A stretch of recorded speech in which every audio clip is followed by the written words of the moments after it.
Welcome back. સુરતની સુરભી ડેરીમાંથી પકડાયેલું પનીર ખાવા લાયક ન હોવાનો રિપોર્ટમાં ખુલાસો થયો છે. સુરભી ડેરીનું પનીર હલકી ગુણવત્તાનું હોવાનો રિપોર્ટમાં ખુલાસો થયો છે. પનીરમાં પ્રોટીન અને કેલ્શિયમનું પ્રમાણ વેજીટેબલ ફેટ કરતા ઓછું જોવા મળ્યું. આવું પનીર ખાવાથી શરીરમાં પ્રોટીન અને કેલ્શિયમની ઉણપ થાય છે. તો સુરભી ડેરીના પનીરથી પાચન ક્રિયામાં અસર થતી હોવાનો પણ ખુલાસો થયો છે. આરોગ્ય વિભાગે 7 નવેમ્બરે 750 કિલો પનીર જપ્ત કર્યું હતું. સુરતના સુરભી ડેરીના ગોડાઉનમાંથી લેવામાં આવેલા સેમ્પલ જે સુરત મહાનગરપાલિકાની ટીમ દ્વારા લેવામાં આવ્યા હતા તેનો રિપોર્ટ સામે આવ્યો છે અને તે સબ સ્ટાન્ડર્ડ જાહેર થયા છે. એટલે કે હલકી ગુણવત્તાનું આ પનીર હોવાનું સામે આવ્યું છે, જે લોકોના આરોગ્ય સાથે સીધા ચેડા કરવામાં આવતી હોવાનું સાબિત થયું છે. ત્યારે આપણી સાથે સુરત મહાનગરપાલિકાના આરોગ્ય વિભાગના અધિકારી જોડાયા છે, તેમની સાથે વાત કરીશું. બ્રહ્મભટ્ટ સાહેબ, જે રિપોર્ટની રાહ જોવાઈ રહી હતી એના રિપોર્ટમાં આવ્યા છે, કઈ રીતનું હતું અને શું કહેવાય રહ્યું છે એ રિપોર્ટને આધારે? ડેપ્યુટી કમિશનર સાહેબ હેલ્થ એન્ડ હોસ્પિટલ અને આરોગ્ય અધિકારી સાહેબની સીધી સૂચનાના માર્ગદર્શન હેઠળ સુરત મ્યુનિસિપલ કોર્પોરેશન વિસ્તારમાં આવેલ ઘી, પનીર, ચીઝના ઉત્પાદકો, હોલસેલરો અને રિટેલરનો ત્યાંથી નમૂના લેવાની કામગીરી ચાલુ હતી. તારીખ 7ના રોજ ખટોદરા ખાતે આવેલ સુરભી ડેરી નામના સંસ્થાના ગોડાઉનમાં પનીરનો નમૂનો લેવામાં આવેલ, જે પનીરનો નમૂનો સબ સ્ટાન્ડર્ડ જાહેર થયેલ છે.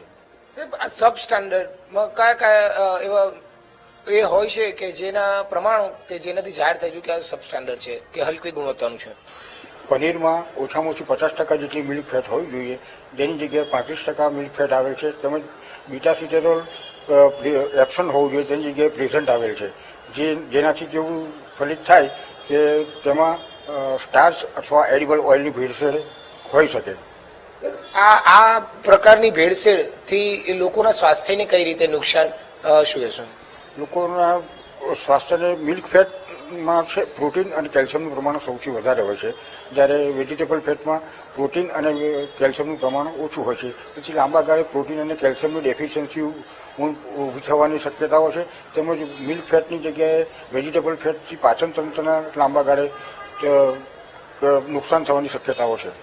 સર, આ તો હવે સબ સ્ટાન્ડર્ડ જાહેર થયું છે એટલે રિપોર્ટ જ આવી ગયો છે, ચોખ્ખી રીતે કહી રહ્યા છે. તો હવે આગામી આની પર કઈ રીતે કાર્યવાહી થઈ શકે અને કઈ રીતે કાર્યવાહી શરૂ કરી દીધી છે?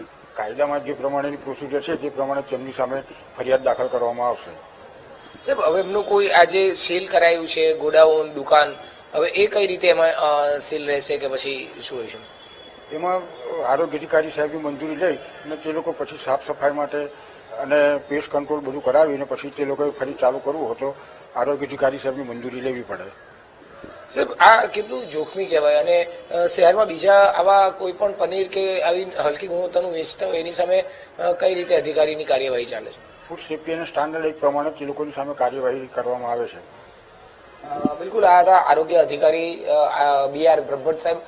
જે રીતે આ આખો સુરભી ડેરીને લઈને જે નકલી પનીર વેચવાની જયારે વાત ચાલી રહી હતી, બનાવવાની જયારે વાત ચાલી રહી હતી, તેને લેબોરેટરીમાં મોકલવામાં આવ્યા હતા નકલી પનીરના સેમ્પલ. ત્યારે તે સેમ્પલના રિપોર્ટ સામે આવ્યા છે અને તે ફલિત થયું છે કે આ સબ સ્ટાન્ડર્ડ છે, એટલે કે હલકી ગુણવત્તાનું પનીર બનાવવામાં આવી રહ્યું હતું અને લોકોને તે આપવામાં આવી રહ્યું હતું અને તે લોકોના આરોગ્ય સાથે સીધા ચેડા કરવામાં આવતા હતા. કેમેરામેન સરજુ પારેખ સાથે ધ્રુવ સોમપુરા, VTV ન્યૂઝ, સુરત.